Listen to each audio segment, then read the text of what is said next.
what you've done now is you've given them two pieces of paper. Each one is worth $40.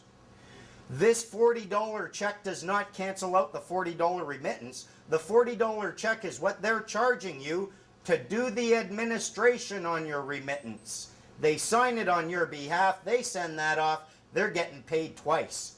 All you have to do is take that remittance, put value across it, assign value to it, accept it for value, send it off to them. They can now it's money. Now you valued it. You've treated it like a remittance as a species of money, and you're done. And we've been doing this, and we've even got them on tape acknowledging that you can do it. We've got a peace officer acknowledging we always have this option when dealing with these things. If you look on those tickets, they'll tell you payment instructions, dispute instructions. So you can pay or you can dispute.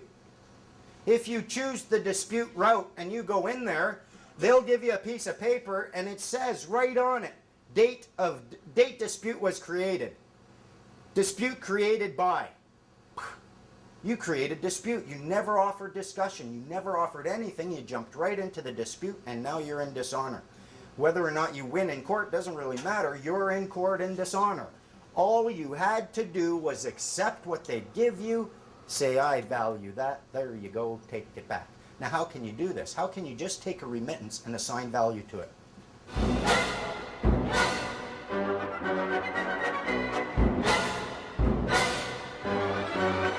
Oh, the value. How can you do that? Look, who's got their birth certificates on them right now? Pull it out and look at the back of your birth certificate. On the back of that birth certificate, you will find a number. It's a bond tracking number. The government generated and floated a bond when you were registered as a child. This bond generates revenue every year. The Federal Minister of Finance is acting as your fiduciary agent in trust over your account. When's the last time you told him what to do with your money? Never. So his obligation then is under the Financial Administration Act. His obligation is to transfer it to a registered representative. That's your provincial representatives. They do this every year in the form of the federal transfer payments. Part of what they're transferring, part of what your federal representatives are transferring to your provincial representatives is money generated from your bond, and they have no right to touch that money whatsoever if they're not acting as your representatives. You are going to tell them, look, you want payment for this ticket? That's fine. Go take it from this transfer payment before you transfer it. You get paid, they get paid, you get discharged, there's no dispute, there's no conflict. And they don't like that too much. The violation tickets are the next thing.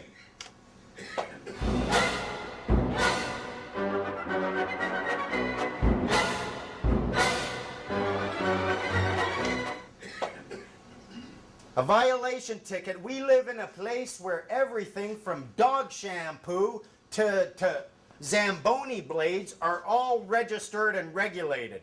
Do you think these violation tickets, there's not a statute out there governing their use? There is, and you can't find a violation ticket act.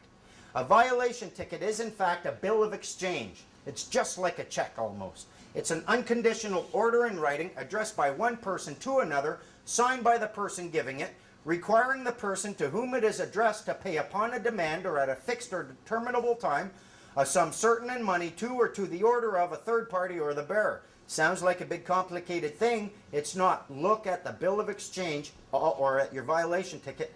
Every little element of that bill of exchange is found there.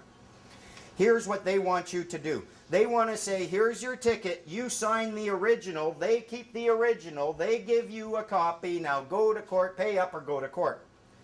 Under the Bills of Exchange Act, let's suppose for a moment you're in a restaurant. When a waitress comes and gives you a bill after you've eaten your meal, that is a bill of exchange. If she signed it and presents it to you, she's not getting paid herself, you're going to pay upon demand a third party. It's a bill of exchange. Now let's suppose for a second the waitress puts down this bill and you go to pick it up and she goes, you can't do that. You got to sign the back of that bill so I can take it over to these bouncers. They can come over and beat you up for refusing to pay for it. And you say, what the heck kind of restaurant is this? No, I'm not doing that. I'm not into getting beat up. I want to pick up that bill. And they won't let you have that bill. Do you owe anything? No. No one can claim you owe them anything unless they present you with the bill. This is what the government is doing with their violation tickets. Cop pulls you over, they offer you a chance to hold the bill and sign it. If you refuse to sign it, they'll say, okay, you've dishonored it, and they'll sign the back, I offered you a chance to sign it. Under the Bills of Exchange Act, if I present you with a bill, you sign it and give it back to me, you have just dishonored a bill of exchange. You didn't pay for it, you didn't get a receipt, I created it, it was in your possession, I can prove that with your signature, now it's back in my possession, you're in dishonor. That was my bill you dishonored. What they want you to do is dishonor it by signing it. The way to deal with it is to label that instrument as a bill of exchange. Tell them I recognize that as a bill of exchange and I'm accepting your presentment. No argument, no nothing, go ahead, give it to me. I want the original. If they refuse to give you the original, and they will refuse to give you the original because without that original in their possession, they have no reason to go to court. Without that in their possession, they've got no court. If you offer to accept it and they refuse, they'll say, well, what, you don't want to sign it? Why should I dishonor your bill of exchange? I'm open to you presenting the original. If they fail to do that, they impose the blue copy. You take that blue copy to a notary public. The bill was never duly presented. He's claiming that he did.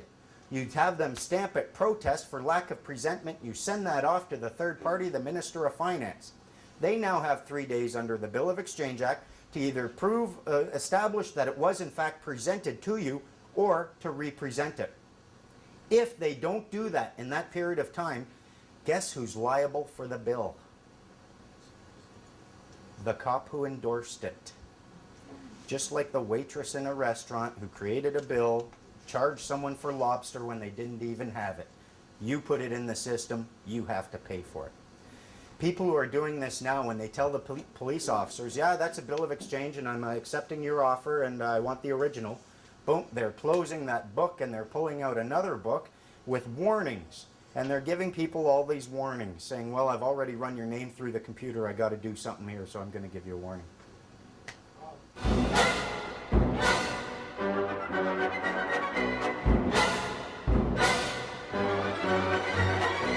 Okay, let's go to the next one. The notarial protest method of justice. This is one of my favorite. And we're going to wind this up pretty quick here. We should not have to create conflict in order to find justice. We should not have to create conflict with our fellow man to find remedy under the law. Lawyers want you in conflict. Lawyers want you in court. Lawyers want you in their adversarial system. There's another way. A notary public, if you read your Notary Act, you will find that a notary public is one of the most powerful people in this deck. They can do anything. They can perform, what's the exact wording? Any duty found under any enactment, statute, or order. Say you have court, oh, sorry, we don't have any sheriffs, get a notary. Sorry, we don't have a clerk, get a notary. We need a judge, get a notary. They can do just about anything that anyone else can do under those acts. One of the things that, essentially they're a court officer. They will attest for you, and what you are going to do is you're going to go through the process, the administrative process that leads to court.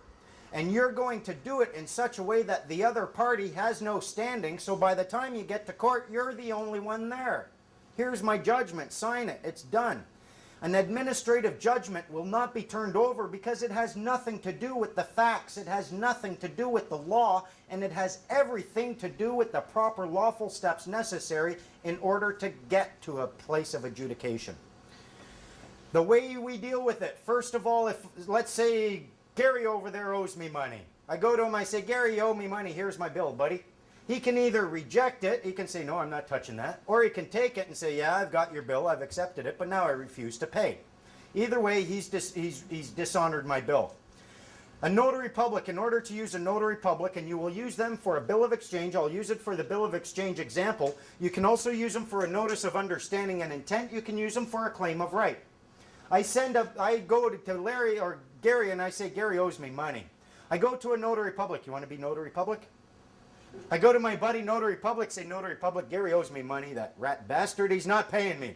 Here's my bill, I want you to hold on to my original. He'll hold on to my original, and he'll make a certified true copy of that bill, and he'll make a notice.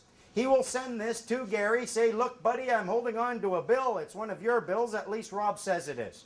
You've got 3 days to come and pick it up. Now, actually, he's going to get 10. He's going to get 3 days for the mail to go out, 3 days to